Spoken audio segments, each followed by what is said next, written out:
What's going on, guys? It's Cimo. So a lot of you guys requested that I bring you the $30 Zombie Horde Structure Deck profile. Now, this is basically not going to be your YCS or probably even regional winning deck, but maybe you have a friend that wants to get into the game and you want to start them off with something rather budget that they could maybe take to locals and have a good time with, or maybe you're getting back into the game, you don't have a lot of money to spend, and you just want something that kind of works. This is who that video is for, and I'm really happy to bring this to you guys because, you know, not everyone can afford the most expensive cards in the game, but it doesn't mean you still can't have a lot of fun, and that's what this profile is designed for. So we're going to be talking about some of the intricacies of this deck. It's actually pretty neat what you can do with it because we got some pretty solid cards in here, but I'm just going to go ahead and get right into it. So starting off, we have our win condition, 3 copies of Doom King Balderrock. Now, Balderrock, I do not know how to pronounce this name.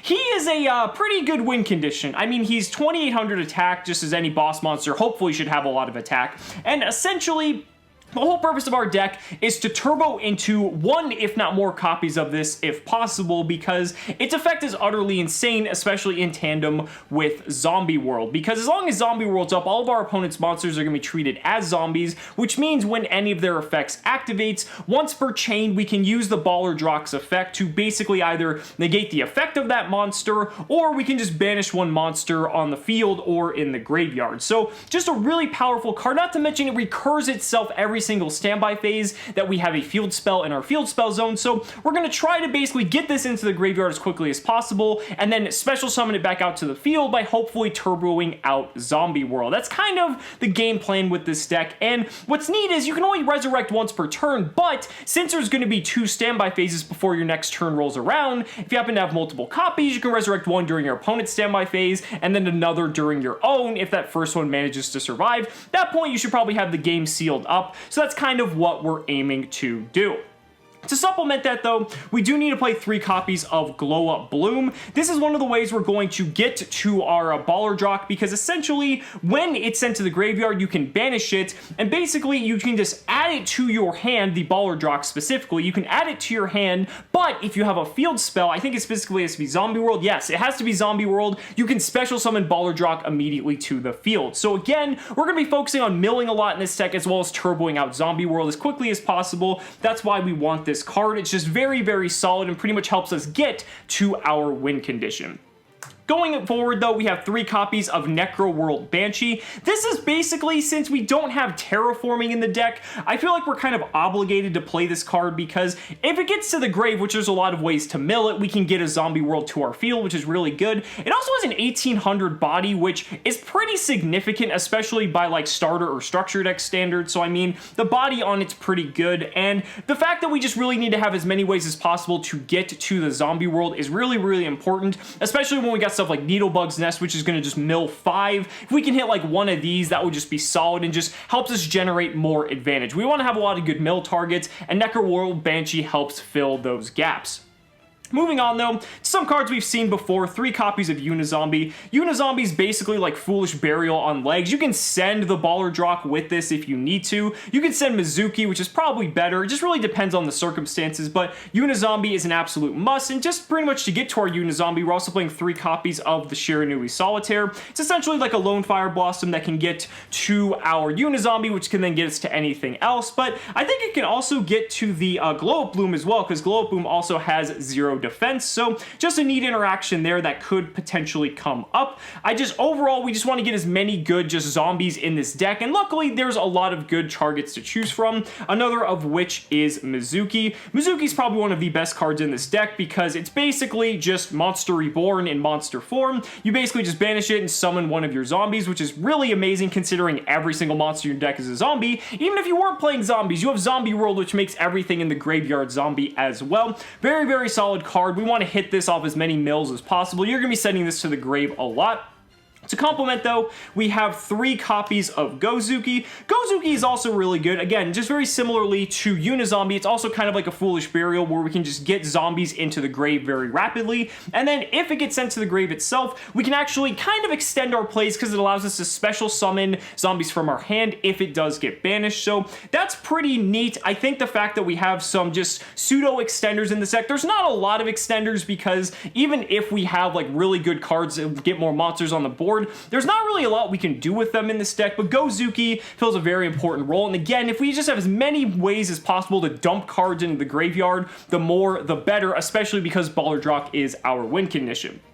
I only decided to play 1 copy of Tatsu Necro, and the reason for that is Tatsu Necro is kind of like, it's okay. The fact that we have the Red Eyes Necro Dragon as our target to synchro for, it's a decent option, but it's nothing like too fantastic. The biggest problem I have with Tatsu Necro is that you have to normal summon it, because otherwise, I mean, you can still synchro with it otherwise, but if you want to use the effect of synchro from hand, it has to be normal summon, and this deck has a problem with normal summons because there isn't really a lot of other ways to get monsters onto the board other than like dumping Baller Drock, which is kind of what we're trying to do. So I kind of felt like Tatsu Necro at 1 is kind of good. It just gives you a little bit of a push if you need it, but otherwise it's not like we're relying on it. I feel like too many copies of this card would be a bad thing, so I felt that 1 was enough. Very similar to something like Zombie Master. Zombie Master requires a little bit of setup to be good, but can also dump really good zombie cards out of our hand if need be. So it's another card I felt kind of comfortable putting at 1. Even back in its prime, Zombie Master wasn't really like completely maxed out on, unless you're talking about like the very, very first zombie decks that played like Ill Blood and stuff. But then again, we didn't have like the crazy zombies like we do now anyway. Zombie Master is just kind of nice tutoring, allows you to get stuff out of the grave, allows you to kind of do some pretty cool plays depending on the composition of your hand. But again, I didn't feel like we really needed more than 1. Again, the deck does have a normal summon problem, so I wanted to go ahead and just stick with that 1. So that's going to be it for the monsters. It's a pretty meaty monster lineup, but again, we are trying to get most of these into the graveyard, so I guess it makes sense. Moving on to the spells, though, we have 3 copies of Zombie World. This should be no surprise, since this is essentially how our win condition works, since we need to have Zombie World on the field. It needs to be any field spell, but since Zombie World's the only one we got, and plus it helps with a bunch of other cards like Glow Up Bloom and things like that, we definitely need Zombie World. Not to mention, there are some pretty cool things you can do with this, like it prevents your opponent from going into like type-specific link monsters like Isolde, so if you're going up against like a Goki matchup or something, it's a really random interaction, but it could actually come up, so I mean, hey, if it stops them, more the better, right? Now we have 2 copies of Book of Life. I could have gone with 3, but I felt like 2 is enough because, again, this is a card that does require some setup. If you have multiple copies of this in your opening hand, it's just going to be utterly terrible. And we have a lot of ways to get stuff out of the graveyard anyway with Mizuki and all these other things, but Book of Life is just another monster reborn, and not to mention it has the other effect where you can banish monsters out of your opponent's graveyard. So that's pretty neat if you're going up against, like, say, Sky Strikers. You can banish Ray out of their graveyard so that they won't be able to continuously loop the Sky Striker Link monsters because Ray won't be able to come back. I think that's pretty cool that there's that interaction that just randomly happens to work with this deck, but again, Monster Reborn's Monster Reborn. We're not really going to, we have to play some copies of it, right? In addition to that, though, we're playing 2 copies of Shared Ride. This is a card that's kind of good against a majority of the current meta decks, but there's a few that it's pretty awful against, like Altergeist. But for the most part, Shared Ride's pretty good. It gives us some draw power, which this deck is severely lacking, and also puts our opponent in a very awkward position where they want to not really give us a lot of advantage because they might know what our deck does, and even if they do, no one really loves giving their opponent cards anyway, so Shared Ride, just an awesome deterrent, kind of like Max C in a way, but just a very solid card all around. I felt like 3 was too much, but if you want to bump it up to 3, I wouldn't really blame you. And then we have the 1 copy of Foolish Burial, because it's only at 1, but we have like a million targets for it, and it's going to be a very solid card all around regardless. So that's it for the spells. We played a particularly low spell count because when we get to the traps, you'll see why if you don't already know. We're going to go into the traps, so 3 copies of Metaverse. I don't understand why Terraforming isn't in this deck, but I guess Metaverse is the next best thing because it's a trap version of it. The nice thing is that Metaverse can activate the zombie world rather than just solely adding it to the hand, which means, like, say in the end phase, you could just, have this set and then flip it up, activate zombie world, then during your standby phase, Baller Drock will get special summoned because you have a field spell in your field spell zone. So there is that interaction that could come up, and it's probably why Metaverse is slightly better, but Terraforming is a spell and you can use multiple copies of it, even though it's only at 2. You have to maximize this though. If you're playing this deck, you need to see your field spell as quickly as possible. So between the 3 zombie world, you've got 3 Metaverse, and then you also have 3 of the Banshee. You just have to play all this because you need to have zombie world online pretty much for the duration of the game if you want this deck to work. Going with that though, we have 3 copies of Needlebug Nest. This is like, oh my god, this is like the auto win button if you can pull it off, because basically milling 5 in this deck is crazy. I mean, you see just like the sheer amount of crazy monsters in this deck that we have that you can mill. So milling 5 is just crazy. I mean, if you hit like a Mizuki, a Glow Up Bloom, a Banshee, like you're just gonna go off on the next turn. And the nice thing is, again, you can have this set, your opponent might try to pop it with like a Phoenix or like some removal, and then you just chain it, mill, and then they just wasted a card anyways. So that's pretty neat. I mean, Needlebug Nest, it's pretty much a mandatory card in this deck. It's so good, just being able to it's kind of just the card that's gonna really get your deck turbocharged, and if you see it, you should be in a pretty good position.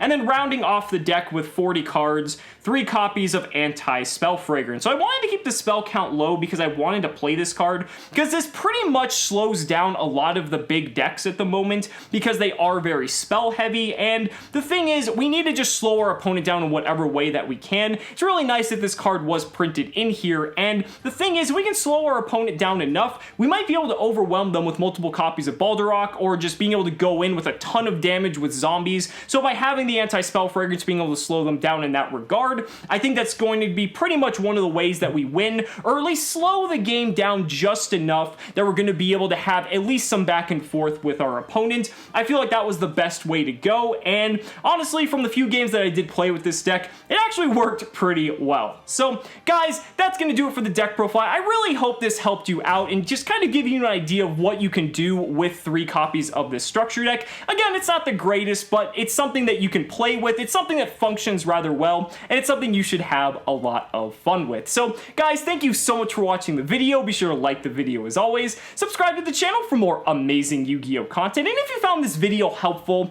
then consider supporting me on Patreon or becoming a YouTube channel member, because just by showing your support in any way that you can, you're investing in my ability to continue bringing you amazing Yu-Gi-Oh content. So thanks so much again, and we'll see you next time.